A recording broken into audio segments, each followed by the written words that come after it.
So this is Edison, only it's not just one Edison, it is two Edisons sitting on top of each other.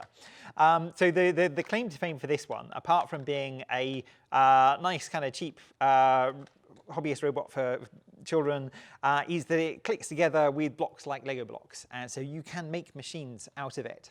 Now I should apologise, I've only got a little bit of a demo for you today. Let me do the thing where I point out some of the sensors though. So in this case, it's got a couple of obstacle detectors that sit at the front here.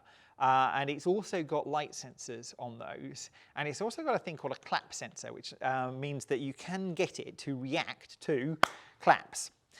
Has the slight snag that if you got it together as a machine, when I was trying it out last night, so I won't demo the clap sensor, the top one, here's the bottom one moving around on the page, thinks it's a clap and keeps reacting.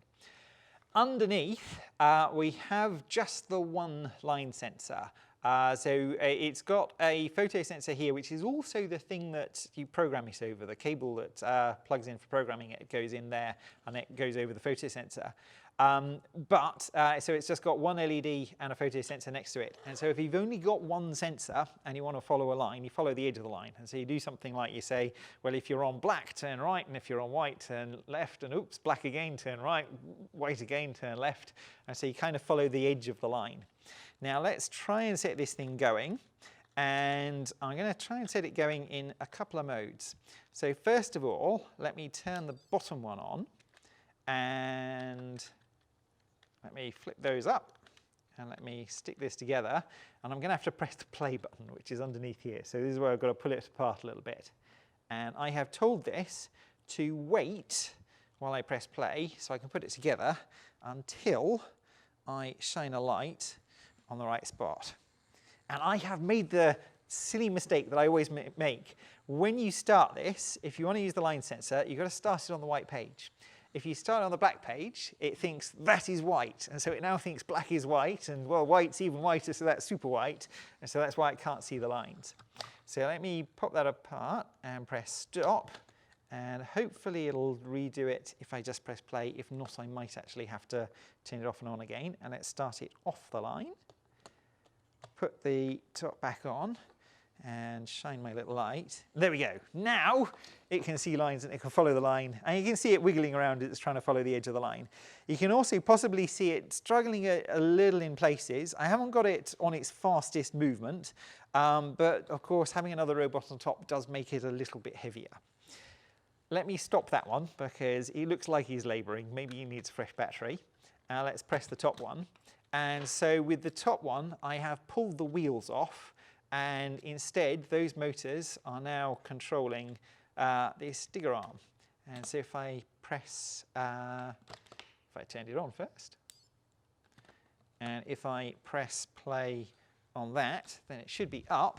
And if I shine the light in the right spot, it goes down. If I shine the light, it goes up, it goes down, etc.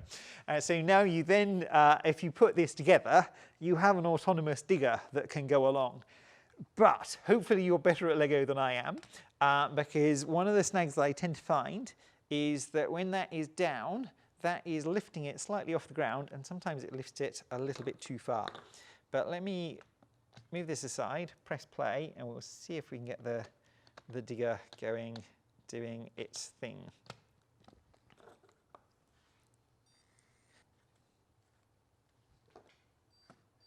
There we go. The other thing that I've tended to find when I've got this together, so when they put it into digger configuration, it's so you can control it with a remote control. When this is down, that is lifting the bottom part off a little bit, and so it might have a little bit more trouble making itself move because it's not on its post here at the front, and the line sensor is a little bit further away.